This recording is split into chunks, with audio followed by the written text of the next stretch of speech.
En el Perú, ¿habrá existido la historia de la fisioterapia? Yo creo que no.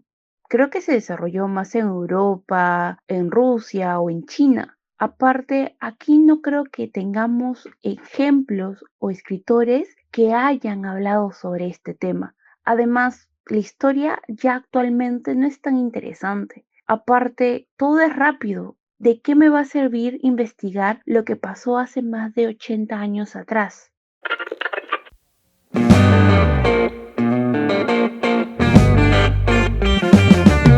Este programa llega auspiciado por Farmasur. Muy bien, muy buenas, ¿cómo están con todos? Nuevamente en un nuevo capítulo de este canal de Hablemos de Fisioterapia. Vamos a tener el día de hoy un invitado muy especial. En este caso vamos a hablar sobre el magíster Sergio Bravo Cucchi, que él es egresado de la Universidad Nacional Federico Villarreal, tiene una maestría en Rehabilitación en Salud y un doctorado en lo que se llama Salud Pública. Sergio, ¿cómo estás? ¿Qué tal? Muy bien, encantado de estar contigo, José, de verdad. Eres una entrañable persona, así que de verdad que estoy muy a gusto de estar contigo y poder departir con todas las personas que van a poder escuchar lo que hablemos el día de hoy. Perfecto. Vamos a conocer un poquito más sobre Sergio y a ver, Sergio, cuéntanos, ¿cuál es tu trayectoria? ¿Cuál es tu historia dentro del área de fisioterapia? Cuéntanos, ¿de dónde has comenzado con el área de fisioterapia? Bueno, yo empecé mis estudios en la Universidad Nacional Federico Villarreal, ya en el año 1989, egreso en el año 1996, ¿no? Fue una etapa bastante dura ahí en el desarrollo de la Universidad Peruana, ¿no? Y de ahí pues comienzo a hacer mi internado en el Hospital Militar, ¿no? Tuve una experiencia muy hermosa, a los heridos de guerra y a la violencia armada fue parte de mi foco. De ahí comencé a trabajar en temas relacionados a ello mismo, resolución internacional contra las armas ligeras, así como hubo en las minas, se trabajó eso en Canadá, ¿no? Y luego de eso, dedicado pues a la maestría, a la academia, mi primer trabajo fue en la universidad, así que prácticamente caminé muy rápido entre la carrera y la academia, o sea, no me he despegado de la universidad prácticamente desde que salí, o nunca he salido, creo, desde que entré, así que ahí he estado buen tiempo, primero trabajando en el área de salud comunitaria, ¿no? En el Centro de Salud Cantorrey, que también fue una enseñanza muy grande en la universidad, de poder trabajar la parte de salud pública. En esa época ya hacía mi maestría en salud pública y después mi doctorado en salud, mi maestría en rehabilitación de salud y mi doctorado en salud pública.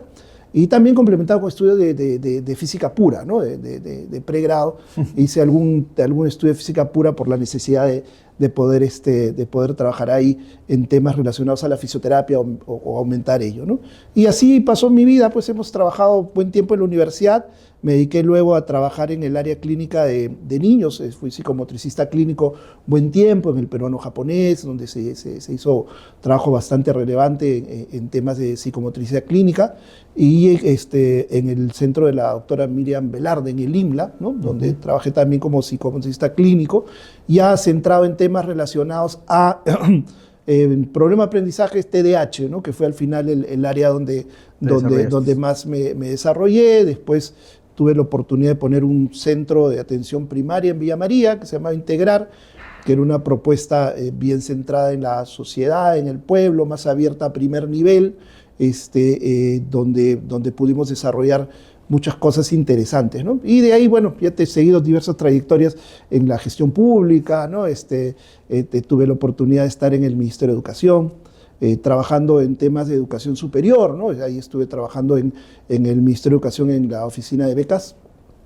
Estuve en una jefatura en gestión y desarrollo, donde se desarrollaron los primeros programas de becas. Se cambió todo el sistema a nivel nacional de la forma de cómo podíamos acceder a la educación superior de personas con talento, ¿no?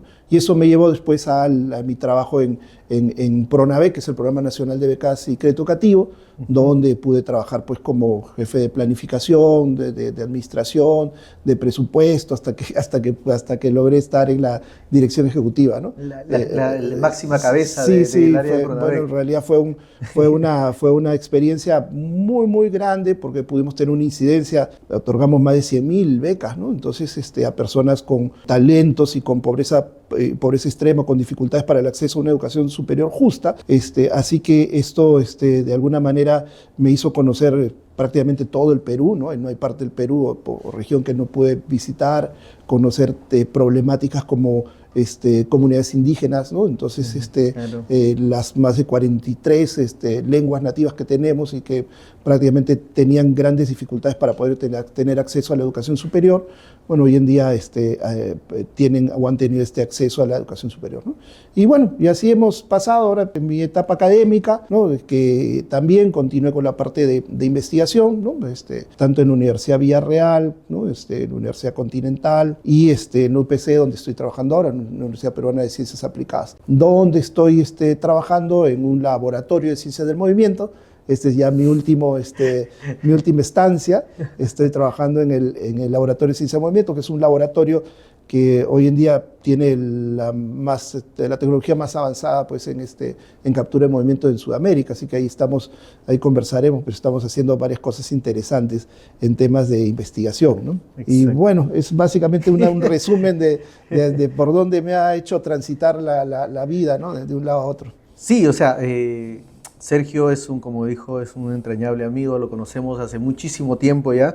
Es una de las personas que hizo que esta carrera sea más interesante en el momento de la formación, porque lo conozco desde mi época de universitaria y de verdad el trayecto y el desarrollo que ha ido avanzando ha hecho que esta trayectoria o esta iniciativa dentro de la profesión sea más interesante, ¿no?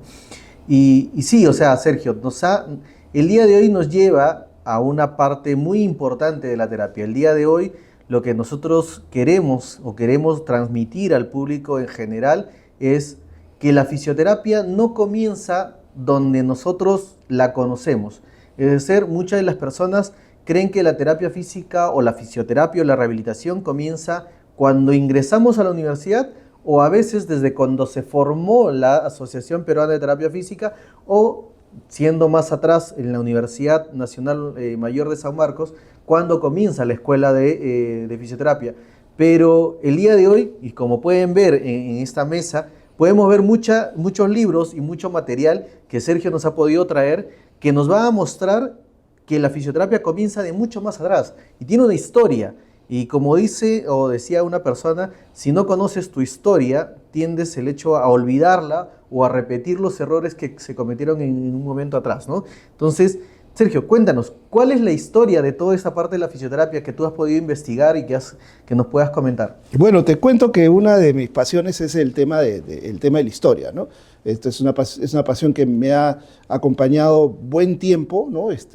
Empezó también fuera de los claustros universitarios, ya en la universidad.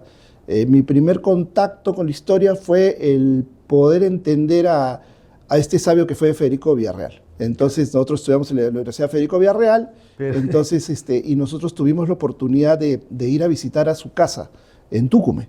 Entonces me acuerdo que estaba un profesor que creo que todavía enseña en la universidad, que es el profesor John Polo, y con él siempre conversamos temas históricos, etcétera, y en su casita, que era una casita humilde, ¿no? Porque Villarreal fue un gran genio, un sabio, desde muy niño, ¿no? Fue el primer doctor en matemáticas, en física también, en el Perú.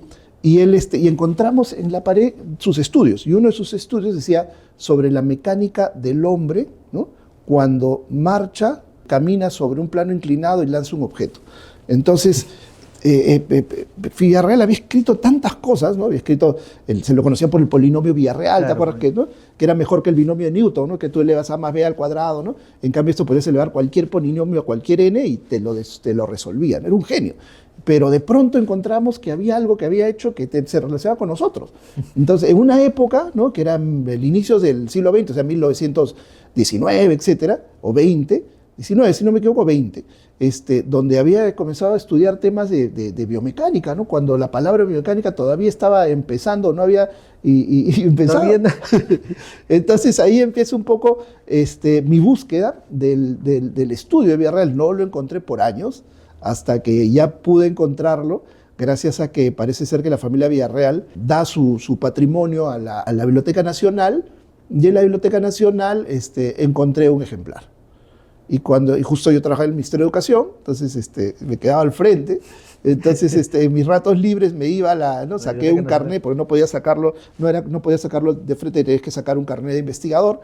Entonces, y ahí comencé. Cuando comencé a leer a Villarreal, me reventó el cerebro, porque la visión y el genio que tenía Villarreal para entender la biomecánica era inaudita, ¿no? Entonces, tanto así que en su libro, que es un libro que tendrá cerca de 100 hojas, hay muy poca letra, todas son ecuaciones diferenciales, integrales, trigonometría, O sea, etc. ya trasladaba el tema de las matemáticas y el tema de análisis. Entendió al hombre con una biomecánica que, cuando lo hemos analizado en el contexto mundial, el libro de biomecánica que sale después, o ergonomía, ¿no? Porque él trabaja ergonomía, porque cargando objetos, etc.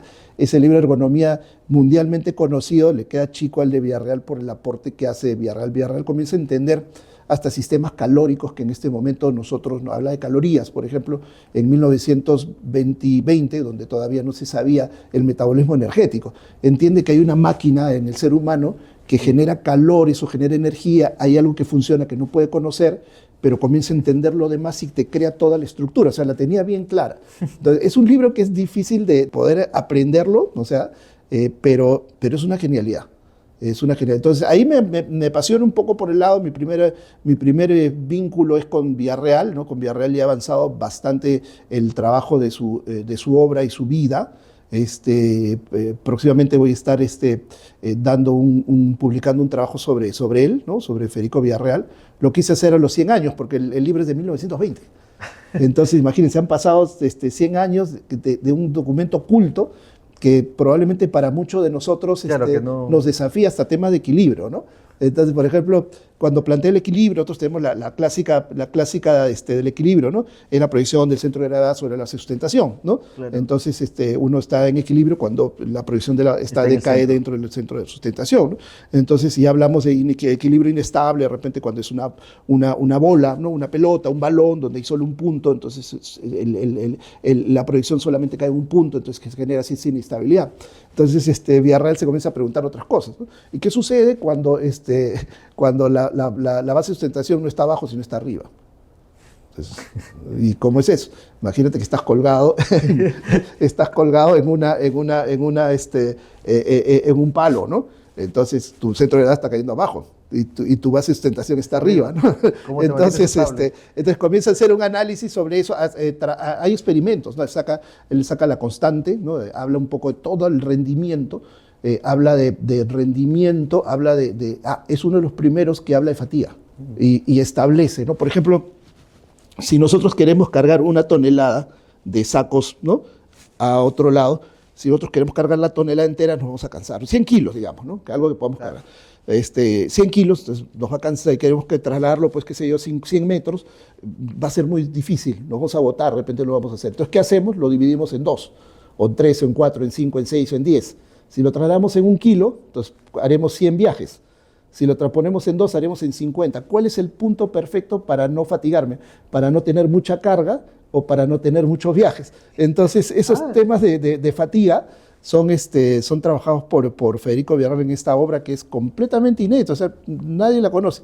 Está durmiendo ahí en el sueño de los justos, esperando. O sea, así empezó un poco el tema de mi historia. De la historia un poco como el padre de la biomecánica, que sería Federico Villarreal. Ya recientemente, ¿no? Estamos hablando del 2018, 2017, es que aparece en alguna parte del internet, me aparece un flyer antiguo sobre fisioterapia. Entonces, como nosotros sabíamos que la fisioterapia empieza, ¿no? con la carrera, y la fisioterapia empieza con el decreto supremo del doctor Manuel Prado Ugarteche, etcétera, etcétera, en el año 1943, cuando empieza la fisioterapia. Entonces dije, ¿pero antes había o no había? Y de pronto encontré un flyer que decía que sí había. Entonces, pero decía Instituto de Fisioterapia, pero no sabíamos nada más. Entonces, y en la búsqueda es que encuentro porque acá te traigo varios libros, Sí, sí, sí. este librito, que es el del Gabinete de Fisioterapia o el Instituto de Fisioterapia de César Sánchez Escorbe, ¿no? Entonces, si lo vemos, ¿no? Tiene una tipología de la letra, pero ¿no? Bien moderna, ¿no? Entonces, breves apuntes, ¿no? Director de... Y el año, pues, es lo que llama la atención, ¿no? 1905, y la palabra fisioterapia. Entonces, esto fue lo primero que me reventó la cabeza. ¿Por qué? Porque el término fisioterapia a nivel mundial se data, o sea, la mayoría, hay como dos vertientes. La vertiente general nace en Estados Unidos, un médico Player, que en el año 1995 la acuña. Claro. 1895.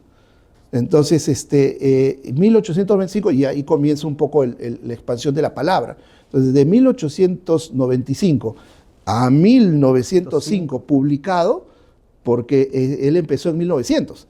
O sea, era casi contemporáneo del inicio de la fisioterapia o el término de la fisioterapia tal cual.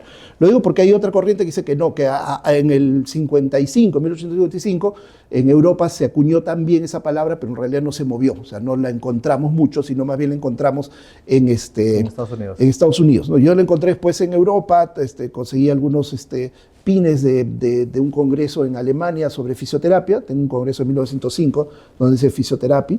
Entonces, pero esto empezó. Entonces dije, oye, ¿qué pasó? Entonces, ¿hubo o no hubo fisioterapia? ¿Se ejerció o no se ejerció la fisioterapia? ¿No? Entonces, ya hablamos de la fisioterapia en sus dos instancias, ¿no?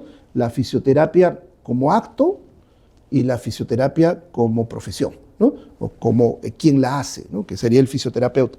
Entonces, y cuando comenzamos a revisar el trabajo de Sánchez Escorbe, nos dimos por cuenta que Sánchez Escorbe tenía básicamente las mismas bases de la fisioterapia moderna. Entonces, por ejemplo, decía, bueno, la mitad de los males que le aquejan a las personas son problemas que están derivados del sedentarismo, por ejemplo. Claro. O, por ejemplo, en ortopedia dice el uso de corsets, zapatos, etcétera, no arregla nada si es que no lo corregimos con ejercicio.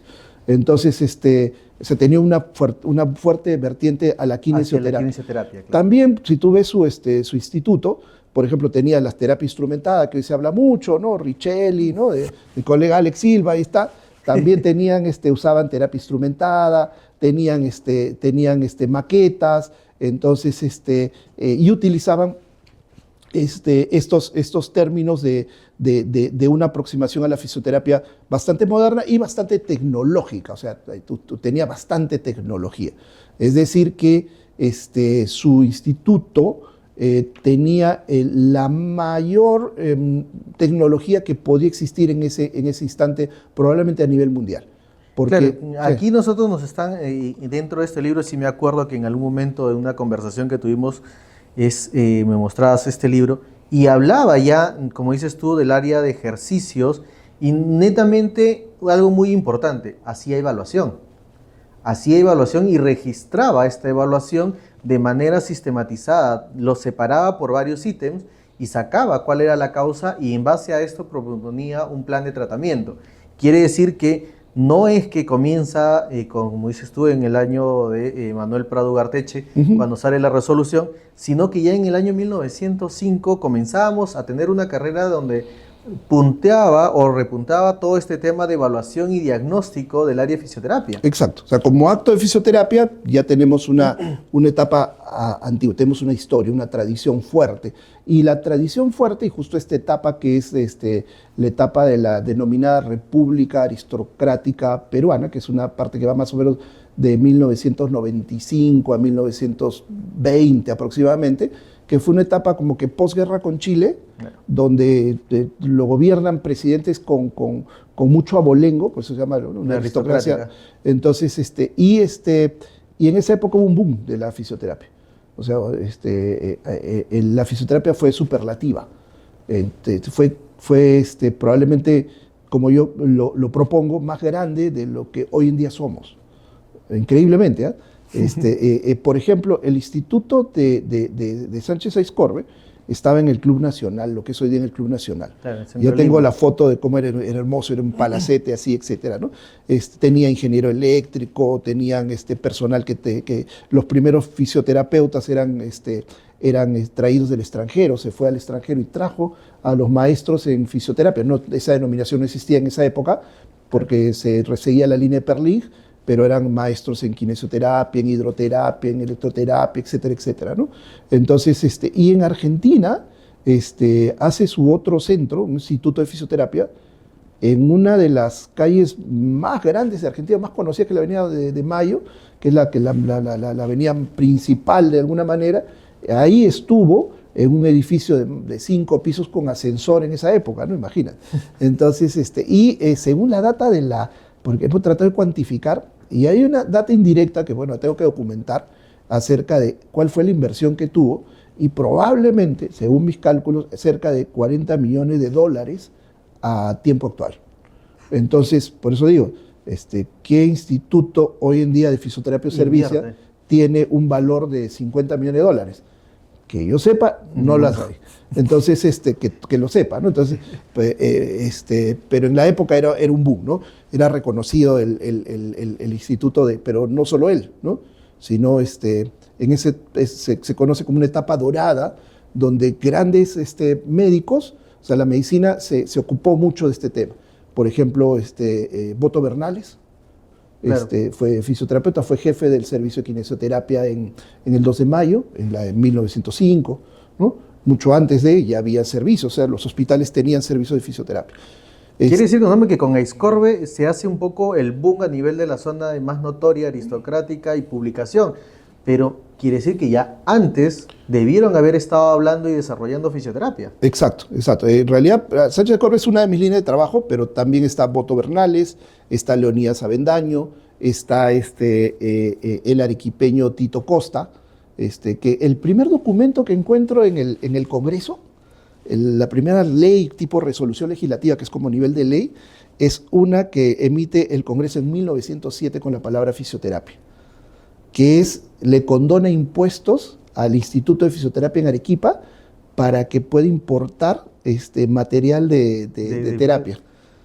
Y coloca que gracias a, o sea, yo te condono impuestos, le dice el Estado al doctor Tito Costa para que lo haga en Arequipa, pero tienes que apoyar y dar atención gratuita a las personas menesterosas, a las personas o sea, que tenía su función social. O sea, ya había un desarrollo ya.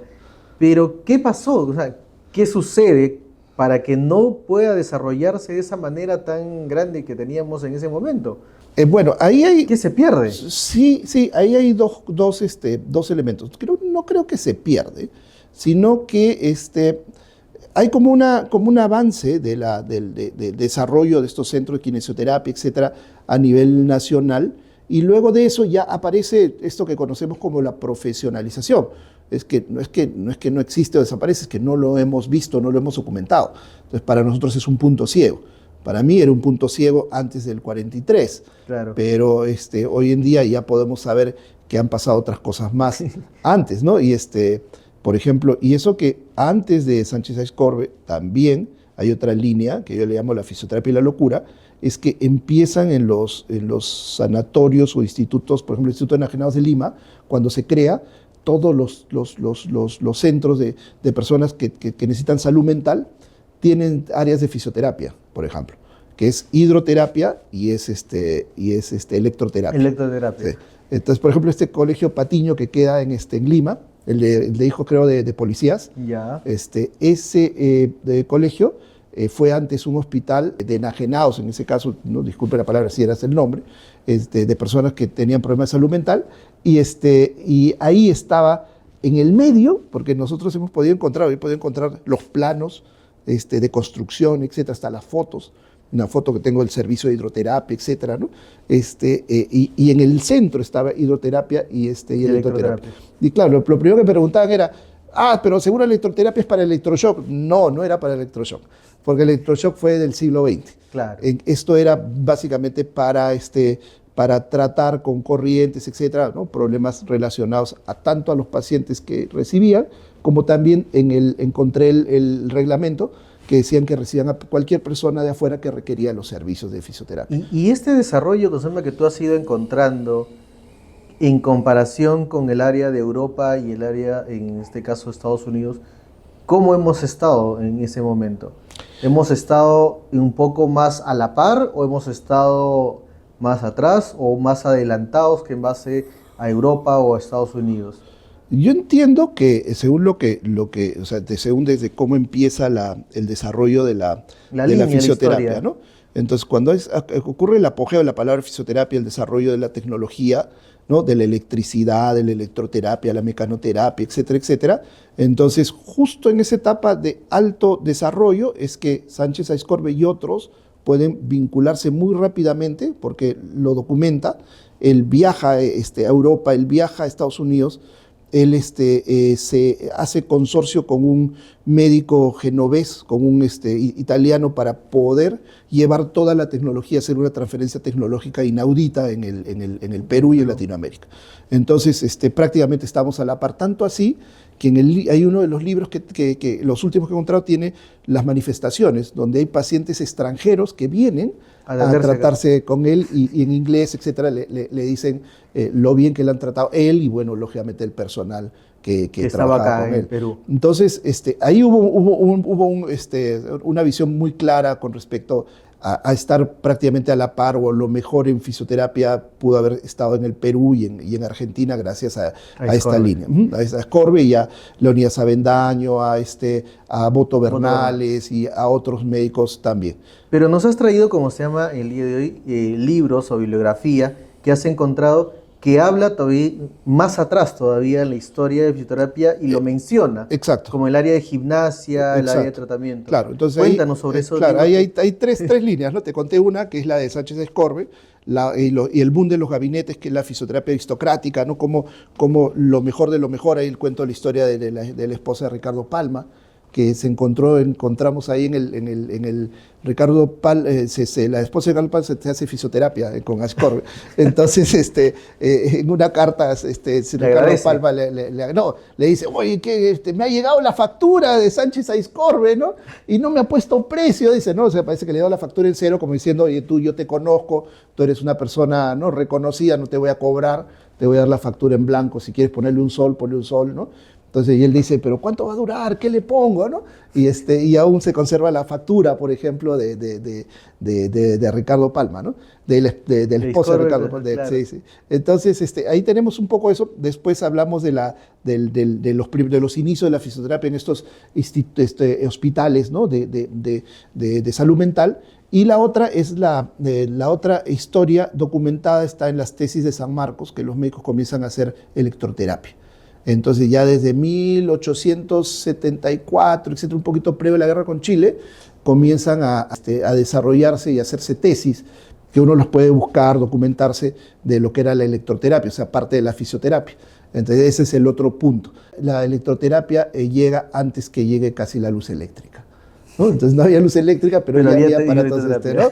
Y por eso que entre las cosas que te he traído, sí, ahí te he traído algunos aparatos de electroterapia de esa época, ¿no?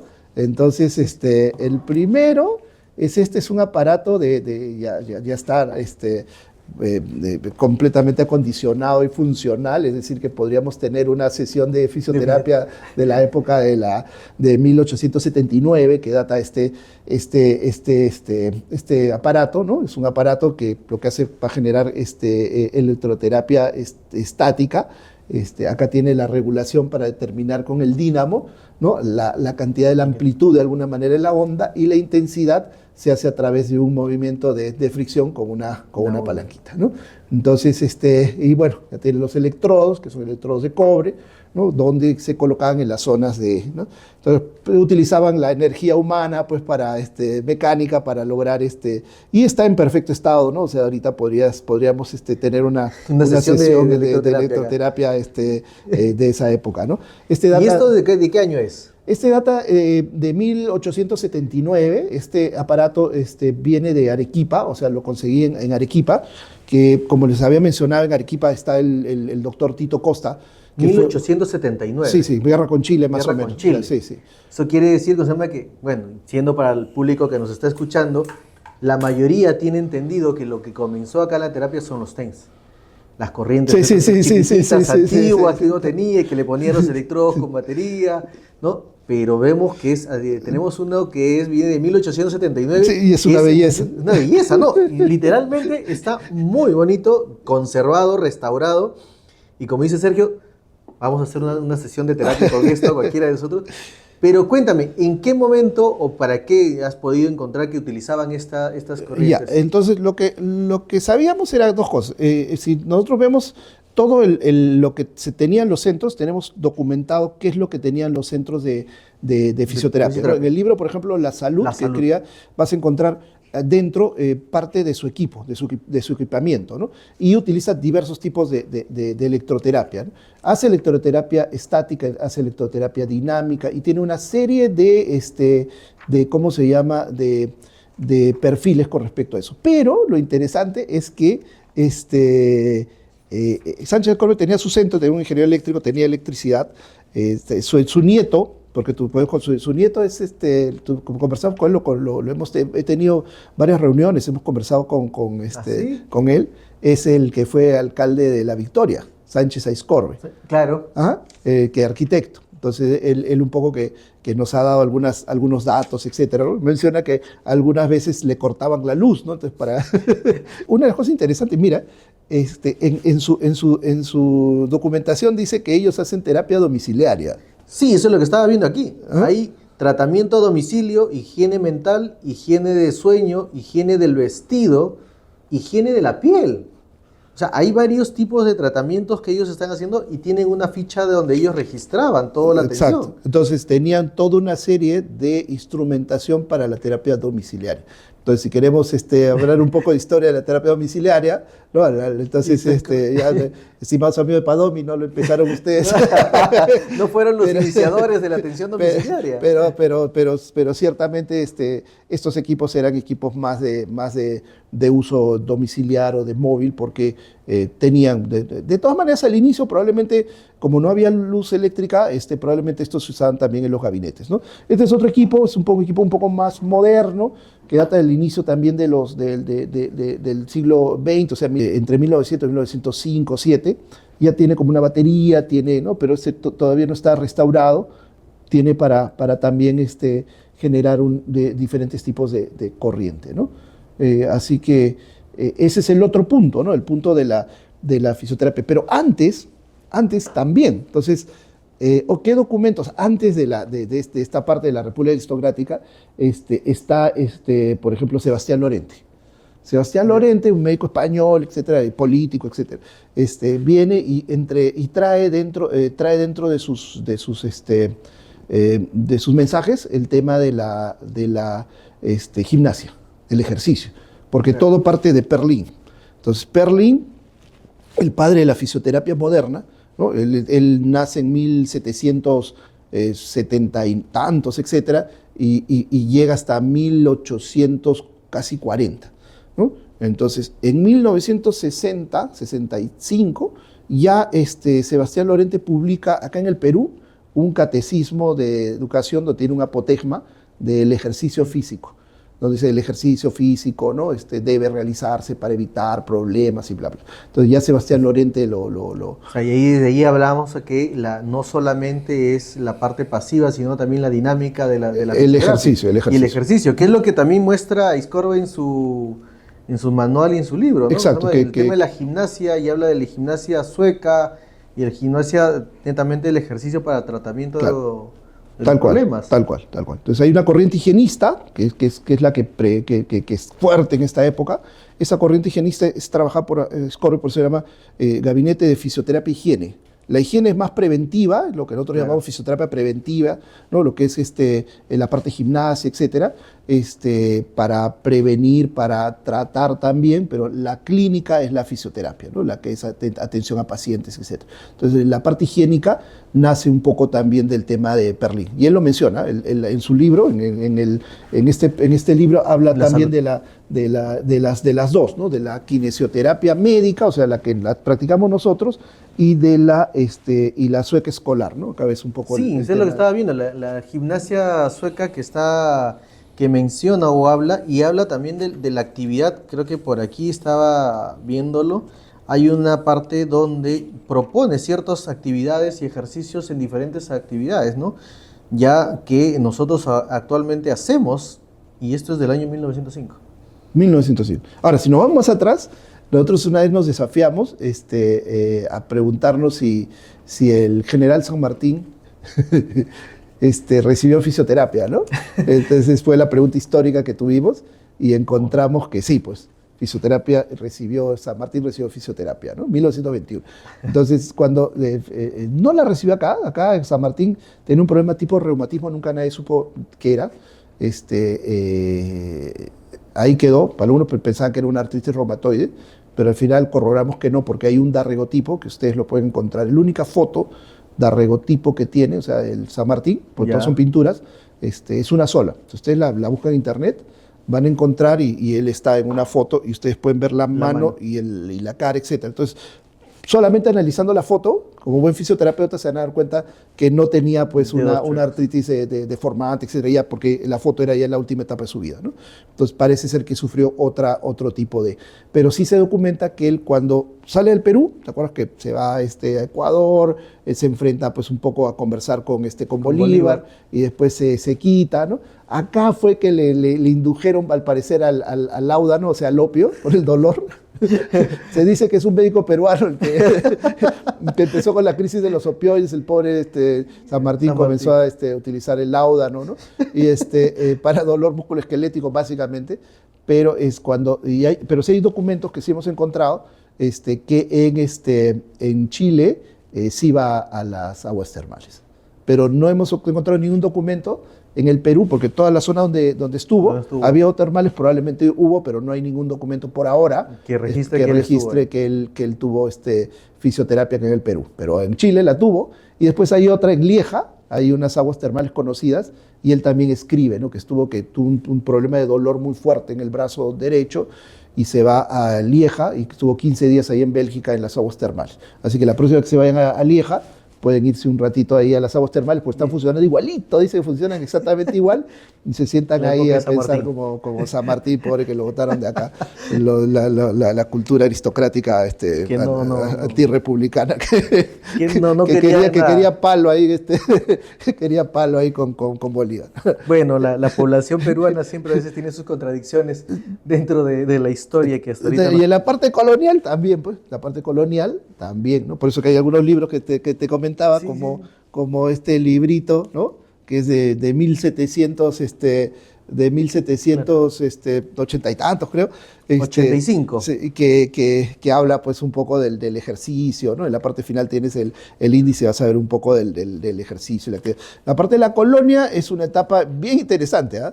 Es otra etapa que también me había olvidado que le quiero agarrar el hilo alguna vez, y es que, ¿sabes lo que pasa, José? Que ahí el Satién es un poco lo que vino de España, ¿no?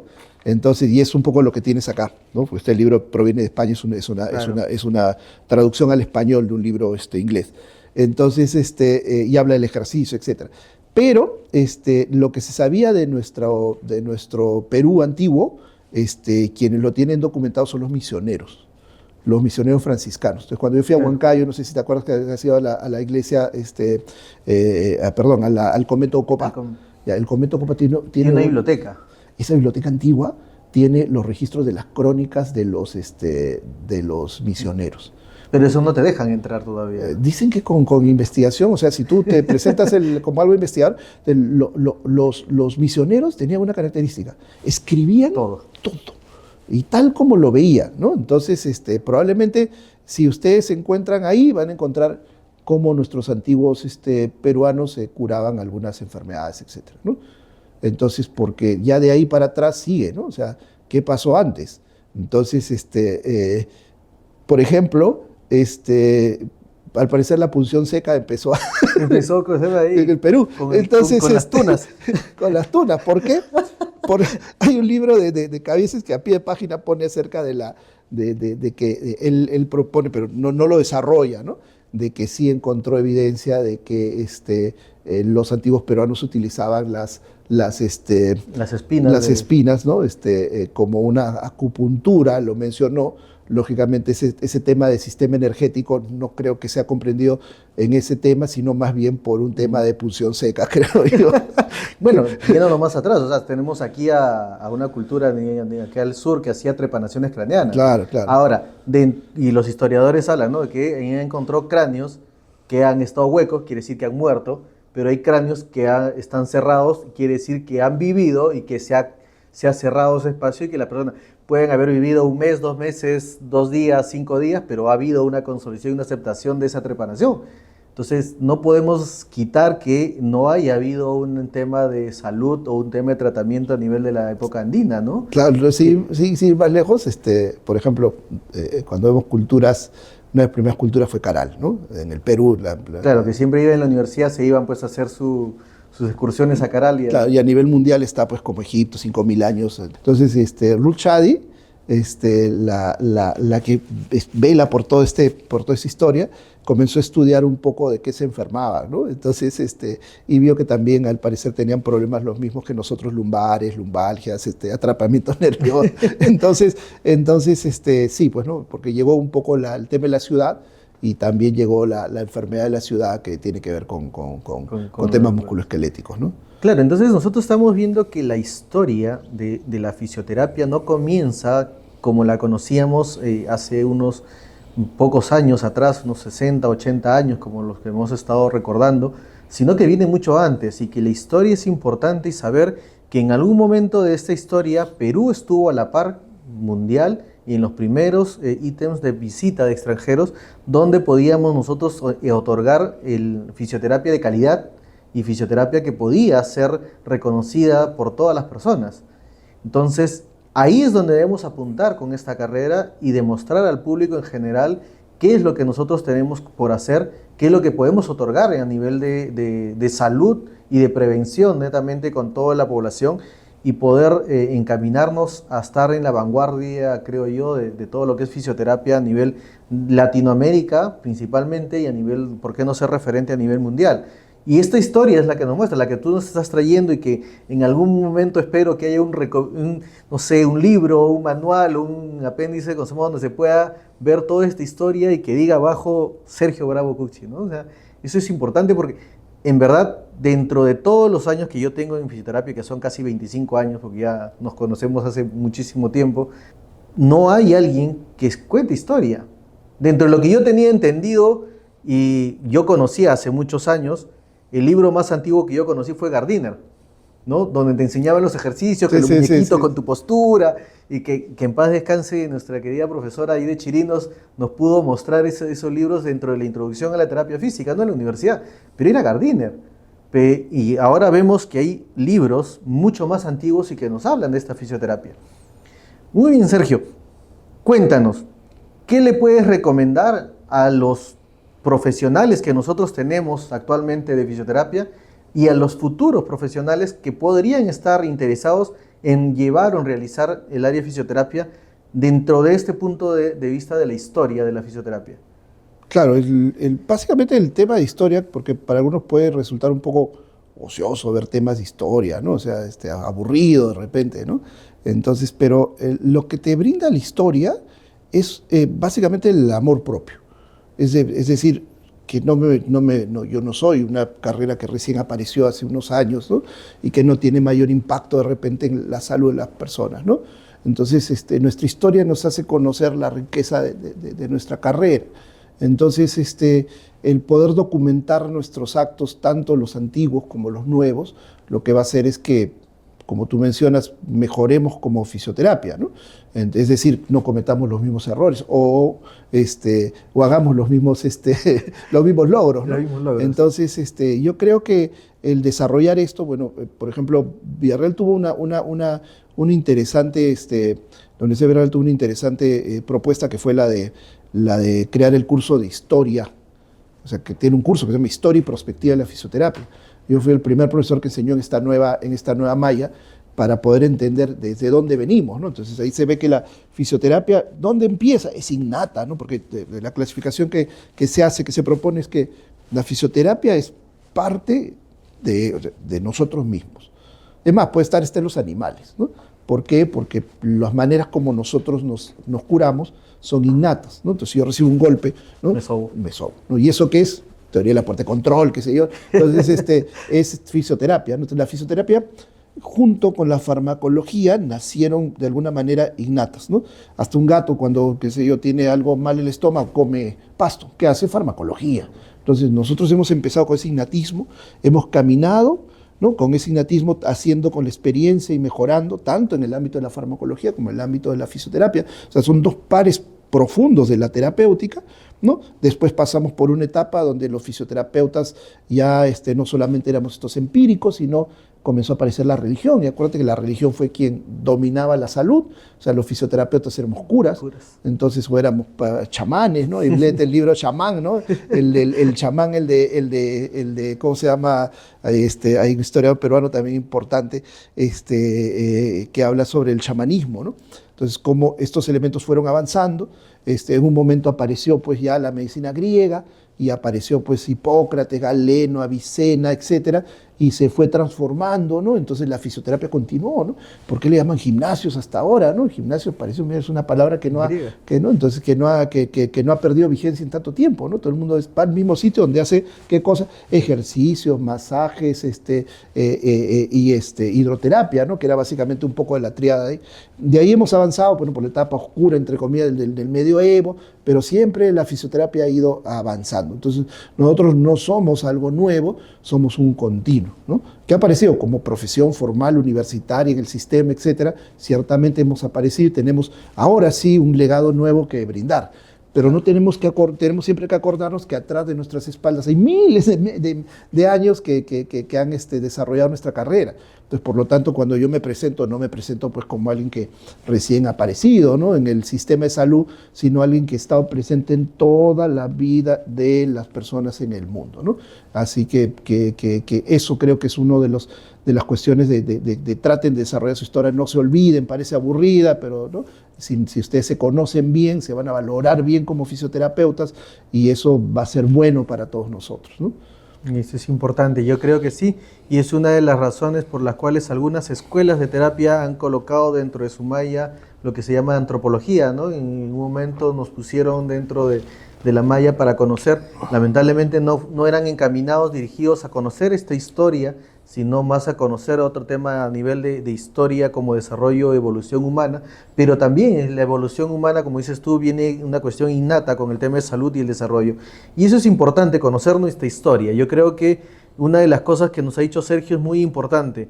Conoces tu historia y vas a valorizar tu profesión, el amor hacia tu carrera y el amor a lo que tú estás haciendo, y por ende, si tú amas lo que estás haciendo y lo que eres, vas a poder entregar esa dedicación y esa experticia que puedas desarrollar hacia tus pacientes y en beneficio de esos pacientes o de esas personas que vienen a buscarnos con la necesidad de salud y la necesidad de sentir un bienestar, porque no necesariamente los vamos a curar, sino les vamos a dar un bienestar, y bienestar no es curarlos, sino es bienestar, es simplemente que se sientan mejor de lo que han venido. Y yo creo que eso es importante, que las personas podamos entenderlo, las personas que estamos dentro de esta carrera, y podamos valorar esa historia y poder desarrollarla, y por qué no, encaminarnos a volver a ser una potencia a nivel mundial y como referente para que las personas nos puedan tener en cuenta. Muy bien, Sergio, como esta parte final, queremos preguntarte, que nos llama algo importante. Yo creo que muchas de las personas que nos van a poder escuchar es saber y poder preguntarte de repente en esta historia y cómo poder seguirte, cómo te podemos encontrar a ti a nivel de las redes, si es que se puede encontrarte de repente, porque ahora actualmente uno puede poner un botón y simplemente desaparecer a nivel del cibernauta, pero ¿cómo te podemos encontrar? De repente actualmente estás en UPC, ¿cómo te podemos encontrar? ¿Cómo te podemos contactar? Si es que por ahí algo... Bueno, primero que en el tema histórico me pueden contactar por cualquier red social, Instagram, TikTok, etcétera. Una sola persona se ha unido a mi batalla solitaria, que es Madi Rospigliosi, me comenzó a ayudar y a trabajar en el tema de de Villarreal y ahora un poco en el tema de Sánchez Aizcorbe. Pero después de eso, si alguien se quiere sumar un poco a trabajar el tema histórico, a revisar bases de datos, a poder conversar, visitar, tenemos varias cosas que en ciernes, ¿no? Porque si es cierto, la historia pasada es importante, pero estamos tratando de ver cómo hacemos también y colaboramos con la historia actual. Entonces, por ejemplo, hay varios colegas que ya han fallecido y que se han quedado pues en el olvido, ¿no? Entonces estamos tratando de poder rescatar un poco eso, estamos también viendo el tema de poder en vida poder encontrar y poder documentar un poco la historia de las personas que de alguna manera están manejando o están contribuyendo a la fisioterapia peruana. Así que si alguno de ustedes tiene alguna inquietud del tipo, me pueden escribir, ¿no? por el Instagram, por el Facebook. Ahí hay una paginita que tengo con mi nombre, Sergio Bravo. No son muy, no son tan importantes como pero ahí están, así que abierto completamente, ¿no? Perfecto, perfecto. Entonces, ya saben, se llama poder encontrarlo, buscarlo como Sergio Bravo y poder encaminarnos a esta parte de la historia de la fisioterapia y poder desarrollarnos, ¿no? Eso es muy importante. Bien, nada, Sergio, agradecerte de verdad tu tiempo, tu predisposición para poder estar aquí. Yo sé, Gonzalo, que a veces tenemos muchas cosas que hacer, pero gracias por poder contribuir a esta nueva etapa de nosotros para poder difundir fisioterapia, ¿no? Una de las cosas que siempre hemos hablado y creo que con muchos de los chicos de la universidad es hacer locuras, pero en el tema de fisioterapia, y yo creo que esta es una de ellas y vamos a ver hacia dónde nos lleva la vida. No, yo te felicito por el trabajo que estás haciendo.